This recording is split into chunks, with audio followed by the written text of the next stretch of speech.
એવું તો જીસીબી વાળાને શું કહી દીધું કે ટ્રેક્ટર વાળાને જીસીબી વાળા વચ્ચે થઈ ગઈ લડાઈ ને બે બોલાવી બાકાજીકી.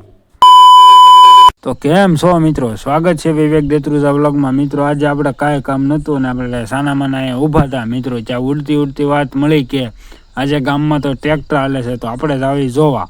તો મિત્રો આપણે પૂગી ગયા જોવા. મિત્રો જોવા અહીંયા પાયા છાપ્યા છે ને જીસીબી પણ હાલે છે. અને આ મિત્રો નેર ખોદી છે કે હું, મને તો એવું લાગે નેર ખોદી લાગે. તો ત્યાંથી આપણે આવી ગયા બાકડે બેવાનું. મિત્રો મને મારો ભાઈબંધ કે આપણે ટ્રેક્ટર જ્યાં ભરીને જાય ને નાખવા ત્યાં આપણે બેને જવાનું છે. મેં કીધું તું મુંજામાં આપણે બેને જવાનું છે, એ તો વાત ફાઇનલ જ છે.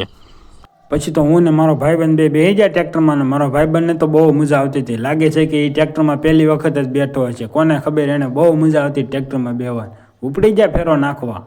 મારા ભાઈબંધને બેઠા બેઠા હક નથી થતું. મને કે જો આમ ટ્રેક્ટર હાલે. મેં કીધું મને તું શીખવાડમાં, મને ટ્રેક્ટર આવડે જ છે. મને પાછો કે જો તને કે ન આવડે, જો આમ કરવાનું એટલે ટ્રેક્ટર વળી જાય. મેં કીધું મને આવડે જ છે.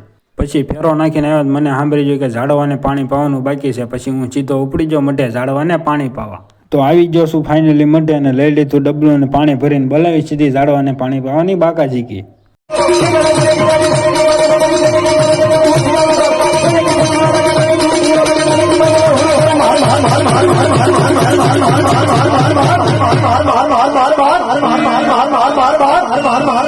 જવું ઝાડવાને પાણી પાઈને ઘરે આવે ત્યાં મને કે ધાર્યું લઈને પ્લોટે જવાનું છે લીમડો કાપવા. પછી હું ધાર્યું અને ગાડી લઈને ઉપડી ગયો લીમડો કાપવા.